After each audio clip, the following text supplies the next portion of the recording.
Salut à toutes et à tous, bienvenue dans The Watchman, le podcast qui va vous donner envie d'aller au cinéma. I like it. Je ne suis qu'amour. Je suis Kevin Robert, votre guide des salles obscures, et aujourd'hui je vous parle de Les Vedettes. Bientôt je serai chanteur. Ouais, c'est quoi ce mec, non mais? C'est juste un pauvre type qui rêve d'être connu. Je sais pas si vous en avez conscience, mais vous avez un énorme potentiel. Si, en plus j'en ai conscience. Oui, c'est vrai. Moi aussi je fais un clip. C'est mon neveu, lui. On va faire des dingueries mon pote. Genre on sniffera de la coke sur le cul de 2-3 putes. Tu vas dans la voiture maintenant, hein? Les Vedettes donc de Jonathan Barré avec le Palmacho, c'est-à-dire Grégoire Ludig et David Marsay. Il s'agit ici de leur deuxième film après La folle histoire de Max et Léon, sorti en 2016, du même réalisateur qui les accompagne depuis très longtemps.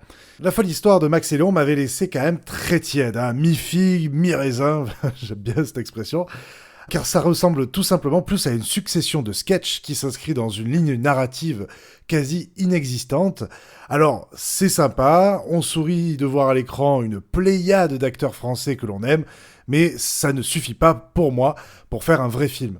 Dans Les Vedettes, on va retrouver un cadre un peu plus similaire à Mandibule de Quentin Dupieux, c'est-à-dire une comédie itinérante dont les protagonistes font un petit peu du surplace, à la différence ici qu'ils ne seront pas éclipsés par Adèle Exarchopoulos, qui est vraiment étonnante dans ce rôle complètement débile dans Mandibule, ou encore écrasés par l'absurde de Dupieux qui, depuis près de 15 ans maintenant, marque son empreinte sur le territoire de l'humour décalé. À ceci près que ce dernier film qui m'a marqué, puisque c'est quand même le premier film que je suis allé voir à la réouverture des cinémas en mai 2021, je l'ai trouvé un petit peu coup-ci coup-ça, hein, pour rester dans les expressions mitigées. Alors qu'ici, dans Les Vedettes, c'est assez différent, et c'est pour notre plus grand plaisir. Il n'y a pas besoin d'une pléiade de guests, juste voir évoluer le Palmacho tous les deux avec leur bande de copains, vu dans les sketchs télé, ça suffit. La production et le scénario sont assez épurés pour ne garder que l'essentiel, à savoir leur complicité, c'est ça qui marche à l'écran. En effet, la relation entre Daniel et Stéphane est au cœur de tout le récit et elle est vraiment intéressante. Ce sont deux types moyens sous tout rapport, tous deux assez paumés, mais opposés l'un à l'autre. Le premier est un chanteur raté, est assez détestable aussi, alors que le deuxième est l'employé du mois prétentieux et naïf. Travaillant tous deux dans un magasin d'électroménager, ils vont participer à des jeux télé pour rembourser leurs dettes. Nous avons là donc un principe comique assez simple et efficace dans sa narration. Ce qui fonctionne très bien, c'est que Daniel et Stéphane ont chacun une progression dans l'histoire. Ils ne se contentent pas seulement d'être débiles pour notre plaisir, ils sont des désaxés qui tendent à devenir de meilleures personnes. Alors mention spéciale au titre entêtant et génial, Bientôt je serai chanteur, que l'on peut entendre un petit peu dans la bande-annonce.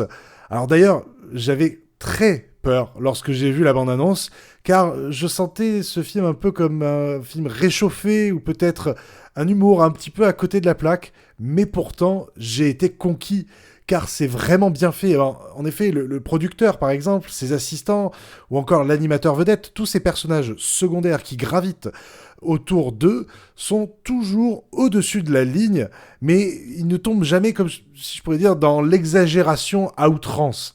Sur un autre point, l'aspect visuel des jeux télé, que ce soit le juste prix ou n'oubliez pas les paroles, est vraiment très propre. On sait qu'ils sont forts dans ce domaine, et là, vraiment des décors, des plateaux, à la caméra très télévisuelle, jusque dans l'habillage. Vous savez, l'habillage, c'est les encarts qui s'affichent à l'écran pour vous proposer de participer à un jeu téléphonique ou de voter. Tout ceci est parfaitement raccord. Alors, le film s'apparente parfois à un film de Carverne et Delépine en un peu plus léger, et ce n'est pas un reproche, hein, au contraire, c'est un film qui leur ressemble, et dans lequel ils peuvent prouver tout leur talent.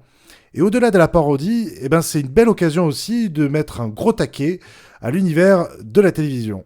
En marge de ce film, on voit qu'ils n'ont pas non plus perdu la main sur les programmes courts. En effet, dans leur campagne de promotion, ils s'amusent à caricaturer à merveille les médias internet comme Combini ou Brut, et c'est vraiment très drôle. Bref, Tout le monde aime le Palmacho, et grâce à eux, ce film notamment, la comédie française se porte pour le mieux. Alors allez voir ce film en salle au cinéma, n'attendez pas qu'il sorte à la télé ou que vous le regardiez sur votre ordinateur.